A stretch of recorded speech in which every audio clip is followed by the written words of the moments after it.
Hello friend. Sociology with Dhruv Dikshit channel में मैं ध्रुव कुमार दीक्षित आज आपके साथ एक सामाजिक मुद्दे पर चर्चा करूंगा।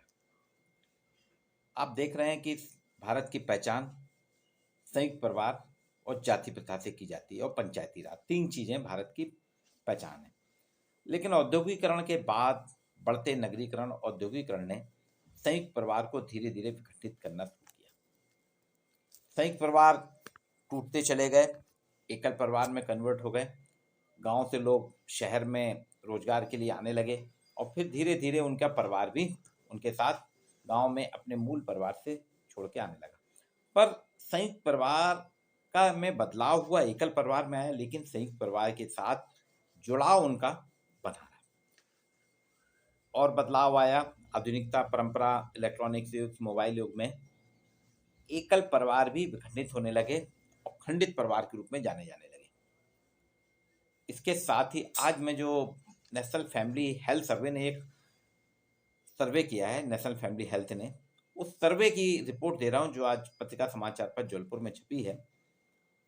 वो बता रही है कि हमारे यहाँ परिवार के टूटने के साथ साथ एक और मुद्दा है, हमारे यहाँ घरेलू हिंसा भी।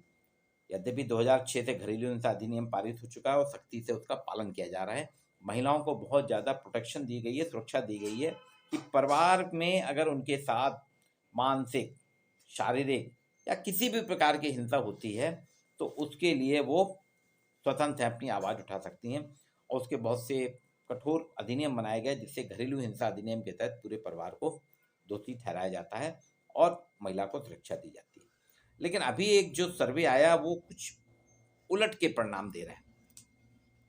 ये बता रहा है कि महिला कानूनी अधिकार जानने के बावजूद आज भी पारंपरिक परंपराओं के निर्वहन में लगी हुई है।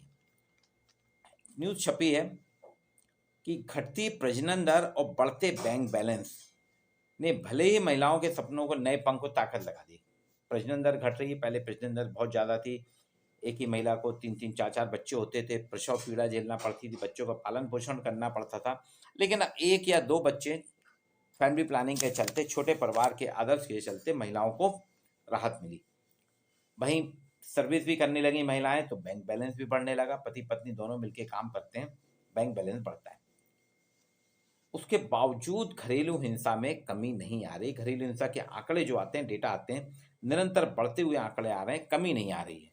और इसी के पीछे जो सर्वे हुआ है उसमें बताया, नेशनल फैमिली हेल्थ सर्वे ने खुलासा किया है।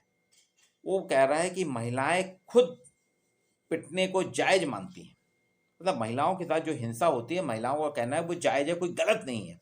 ये एक अजीब सोच है, इस सर्वे से खुलासा हुआ है। और इसको उन्होंने बताया कि पिटाई के संभावित कारण भी हैं, सर्वे से निकल के आए हैं।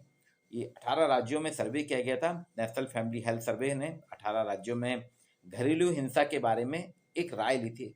सर्वे में बहुत सी चीज़ें थी, उसमें एक क्वेश्चन ये भी था कि पिटाई को आप कैसा समझती हैं। आंध्र प्रदेश, बिहार, गोवा, गुजरात, हिमाचल प्रदेश, कर्नाटक, केरल, महाराष्ट्र, मणिपुर, मेघालय, मिजोरम, नागालैंड, सिक्किम, तेलंगाना, त्रिपुरा, पश्चिम बंगाल और जम्मू कश्मीर इसमें सम्मिलित हैं।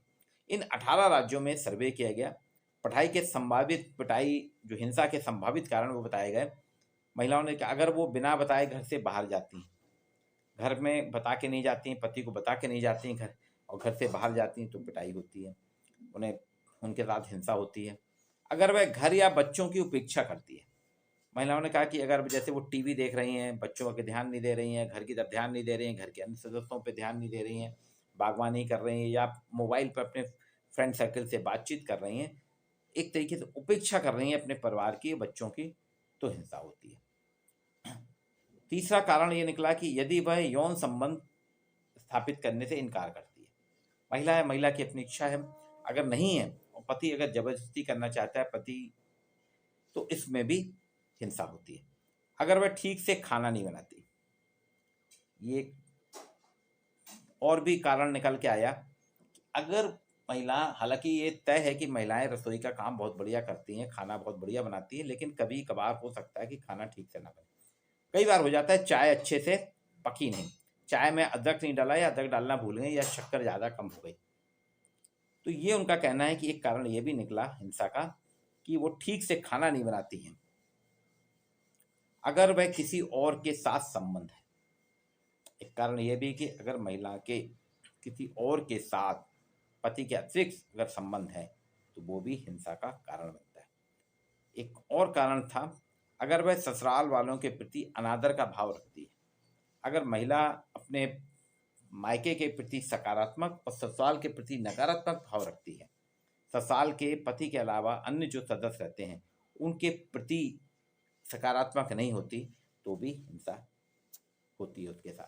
तो ये 5-6 कारण जो हैं ये पिटाई के संभावित कारण बताए महिलाओं ने कि इन कारणों से उनकी पिटाई होती है। अब पिटाई के पक्ष में महिलाएं हैं, सबसे रोचक ये है, इसमें पूछा गया था सर्वे में, क्या आप पिटाई के पक्ष में हैं, हाँ या ना? यदि हाँ तो क्यों, और ना तो क्यों, और किन कारणों से? तो कारणों तो मैंने आपको बताया, 6 कारण बताए कि इन कारणों से उन्होंने बोला कि ये परिस्थितियां हैं जिसके कारण उनकी पिटाई होती है। अब कितनी महिलाएं पिटाई के पक्ष में, ये सबसे इंटरेस्टिंग आंकड़ा है। तेलंगाना छोटा सा राज्य है, तेलंगाना आंध्र प्रदेश से टूट के एक नया राज्य बना था, अभी नव प्रदेश है तेलंगाना। 83.8 पिटाई के पक्ष में है महिलाएं, पक्ष में पिटाई होना चाहिए उनका कहना है, उनकी पिटाई हो रही तो वो उसको हाँ कर रही हैं 83.8%। आंध्र प्रदेश 83.6%, बराबर है, आंध्र प्रदेश से ही तेलंगाना बना है, तो सर्वे में कोई ज़्यादा अंतर नहीं आया, अलग अलग प्रांत बनने थे। कर्नाटक सबसे शिक्षित प्रांत है, ये भी एक शिक्षित प्रांत है, आईटी सेक्टर है, आईटी के नाम से जाना जाता है, 76.9%। ये छोटा मोटा आंकड़ा नहीं है, 75% से ऊपर का आंकड़ा है, 76.9%। मणिपुर पूर्वोत्तर राज्य, जहाँ पे महिलाओं की संख्या अधिक है, मात्र सत्तात्मक परिवार अधिक हैं, वहाँ भी 60.59% महिलाओं ने पिटाई के पक्ष में अपना मत दिया। केरल देश का सबसे ज़्यादा साक्षर और शिक्षित प्रांत, अगर कोई 100% लिटरेसी वाला प्रांत केरल है। केरल में भी मात्र सत्तात्मक परिवारों का अधिक है। केरल को शिक्षित परिवार कहा जाता है, शिक्षित सबसे साक्षर प्रांत कहा जाता है। 52.4%, सोचिए आप, 50% से ऊपर यहाँ पे आंकड़े हैं, 52.4% केरल में। इसके बाद आपको 81.9% ये लोग कहते हैं कि पिटाई सही है। ओवरऑल जो सर्वे आया 81.9% कह रहे हैं कि पिटाई ठीक है। और हिमाचल प्रदेश में सिर्फ 14.2%, हिमाचल भी छोटा राज्य है, 14.2% लोग बोलते हैं कि पिटाई ठीक है, आंकड़े कम हैं। अब आपको मैं कुछ और आंकड़े बताता हूं कि त्रिपुरा में 29.5% महिलाओं ने कहा कि पिटाई गलत है। अब 29.5% यानी 30% कह रही हैं, तो 70% तो पक्ष की बात कर रही ना कि पिटाई अच्छी है। नागालैंड में 23.9, ये भी कमोवेश वही स्थिति है कि मात्र 23.9% कह रहे हैं कि गलत है। अगर इसको अपन कन्वर्ट करें, अपोजिट में ले जाएं, तो ये हो जाता है 76%। हिमाचल प्रदेश में तो बताया आंकड़े जरूर कम है, वहाँ पे भी पर 14.8% ने कहा कि पिटाई गलत है। तक जिसकी मैंने चर्चा की कि वहाँ 76.9% महिलाएं कह रही पिटाई ठीक है या पिटाई के पक्ष में है। वहाँ पे एक रोचक तथ्य ये भी मिला, पुरुषों से भी जब इस सर्वे के तहत पूछा गया तो वो भी 81.9% कह रहे हैं कि हाँ ये तो ठीक है, महिला की पिटाई होना चाहिए, कोई उसमें बुराई नहीं है, अगर पिटाई हो रही तो कोई गलत नहीं है।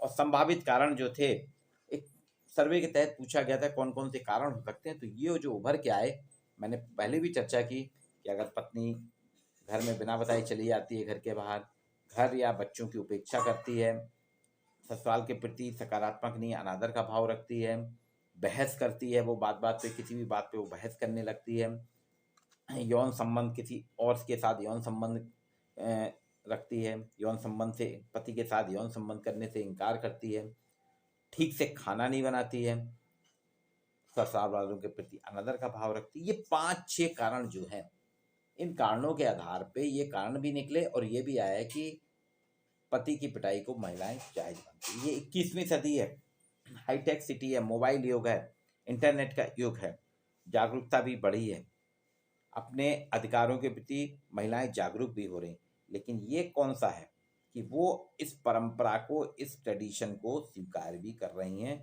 ये कुछ राज्यों का है, 18 राज्यों में सर्वे हुआ था, पत्रिका ने 6-7 राज्यों की जानकारी दी है, जिसमें महत्वपूर्ण राज्य हैं। हालांकि सभी राज्यों में ये स्थिति 18 के 18 में स्वीकार किया है, लेकिन सर्वाधिक तेलंगाना 83.8%, आंध्र प्रदेश 83.6%, कर्नाटक 76.9%, मणिपुर 65.9%, केरल 52.4%। ये स्थिति है।